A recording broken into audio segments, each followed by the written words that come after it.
Shalom bien-aimés dans le Seigneur, nous sommes dans la joie de nous retrouver pour cette tranche au pied du grand roi où nous venons méditer la parole du Seigneur.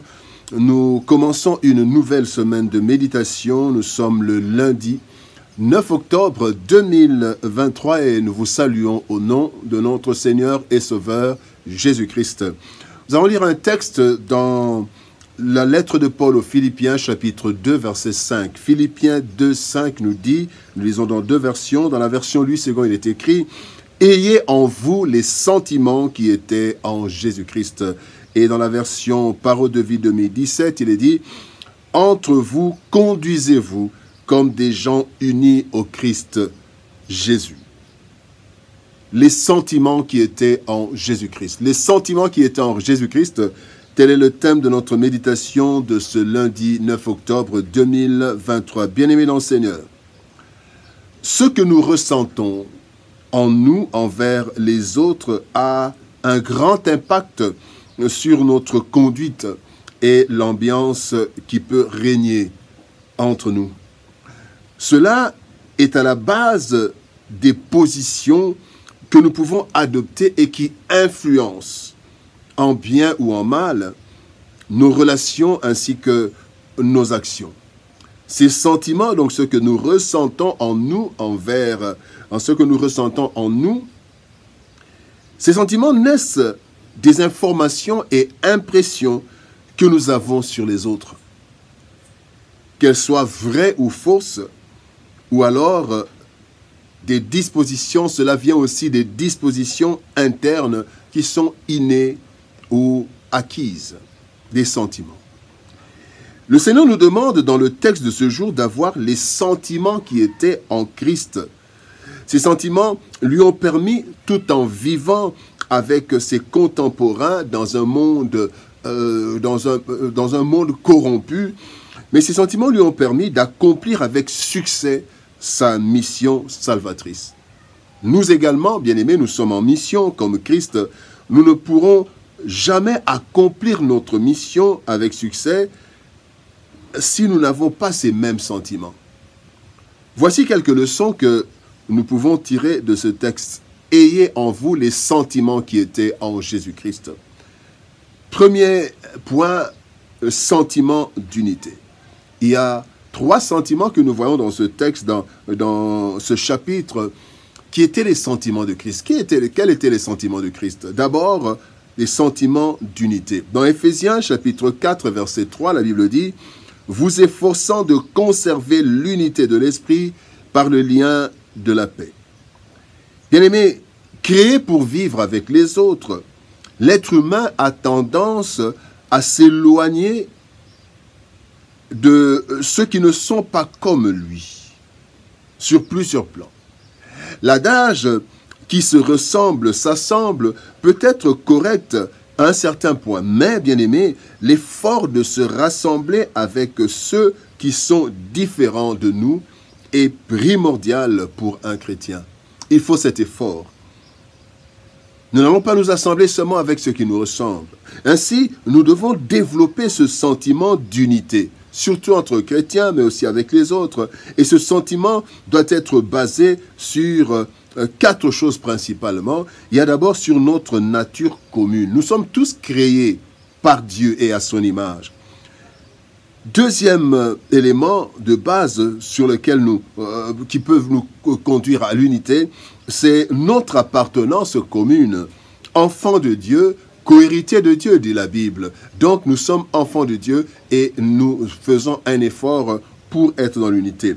Et cette unité se base aussi sur notre foi commune. Nous avons le même Dieu et donc nous devons être unis. Et enfin, nous basons pour notre unité sur notre destination commune. Nous allons tous dans le royaume de Dieu, dans le royaume céleste, dans le paradis, pour les chrétiens particulièrement. Alors ce sentiment d'unité, bien aimé, nous devons nous efforcer à le développer et à le conserver, car Christ, bien aimé, a prié pour cela. Dans Jean 17, 21, Christ dit « Afin que tous soient un, comme toi, Père, tu es en moi et comme je suis en toi. » Deuxième élément, sentiment d'humilité. Le deuxième sentiment qui était en Christ, c'est le sentiment d'humilité. Dans Philippiens, dans chapitre 2, verset 3, il est dit « Ne faites rien par esprit de parti ou par vaine gloire, mais que l'humilité vous fasse regarder les autres comme étant au-dessus de vous. » Bien-aimés dans le Seigneur, ce que nous sommes est en majeure partie l'œuvre de la grâce divine. Et si nous sommes plus que d'autres dans certains domaines, bien-aimés, cela ne doit pas être une occasion d'étaler cela devant les autres. Nous devons donc cultiver l'humilité de Christ en nous, car, bien-aimés, lui qui était Dieu venu du Père, s'est abaissé au rang d'homme, et d'homme simple, côtoyé par tous, et même malmené par certains. Bien-aimé, notre humilité se base sur 4 choses aussi. Sur d'abord la conscience de la grâce de Dieu. Ce que nous sommes, c'est par la grâce de Dieu que nous le sommes. Notre humilité doit être basée sur la considération des autres comme pouvant bénéficier ou bénéficiant aussi de la même grâce. Ils peuvent bénéficier de la même grâce. Parfois, c'est une question de temps. Notre humilité se base sur l'exigence de l'humilité pour toute considération divine. Le Seigneur dit qu'il élève ceux qui s'humilient. L'humilité précède la gloire. Et notre humilité se base sur notre dépendance à Dieu quant à notre avenir. L'avenir, Dieu seul le sait. Et ne soyons pas orgueilleux aujourd'hui, parce que demain, nous ne savons pas si nous aurons encore des arguments d'orgueil. L'humilité, bien-aimé, crée en nous la considération des autres. Car personne ne connaît l'avenir et les autres ont, bien-aimé, certainement des choses dont nous aurons besoin ou dont nous avons besoin. Le troisième point, nous parlons du sentiment d'altruisme du Seigneur. Sentiment d'altruisme. L'altruisme, c'est la disposition à s'occuper d'autrui. Philippiens 2,4 nous dit que chacun de vous, au lieu de considérer ses propres intérêts, considère aussi ceux des autres. Ce monde égoïste, bien-aimé, ne doit jamais nous faire oublier que notre bonheur est incomplète, bien-aimé, sans le bonheur des autres.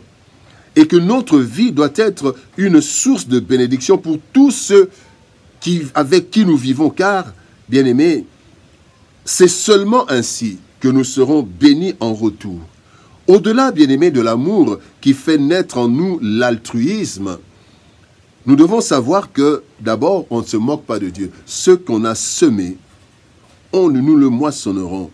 Galates 6, 7, ce qu'un homme aura semé, il le moissonnera. Deuxième chose que nous devons savoir, c'est que la Bible dit, celui qui arrose sera arrosé, l'âme bienfaisante sera rassasiée.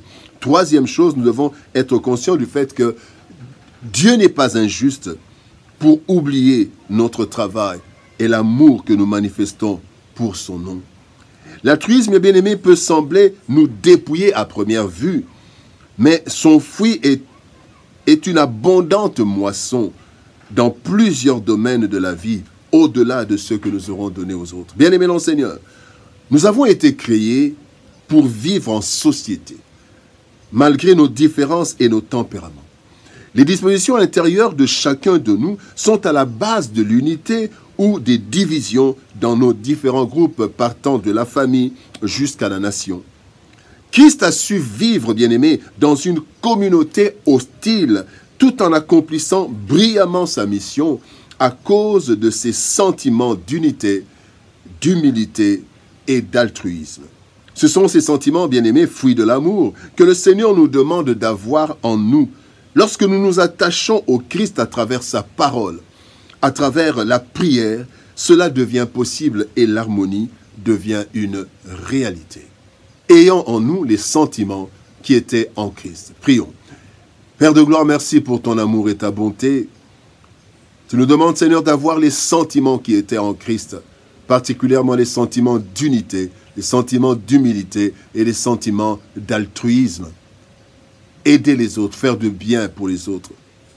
Aide-nous, Seigneur, par ta parole, par ton esprit. Aide-nous, Seigneur, à pouvoir véritablement avoir les sentiments qui étaient en Christ, parce que ce sont les sentiments, les meilleurs sentiments, et cela nous apporte des grandes bénédictions. Bénis ton peuple, Seigneur éternel, bénis cette semaine de méditation qui commence, et que toute la gloire te revienne. Au nom de Jésus-Christ, notre Seigneur et Sauveur, nous avons ainsi prié, Père. Amen. Bien-aimés dans le Seigneur, que Dieu nous bénisse. Shalom, au revoir et par la grâce de Dieu, nous nous retrouvons demain pour une autre méditation. Bon début de semaine, au revoir et à demain.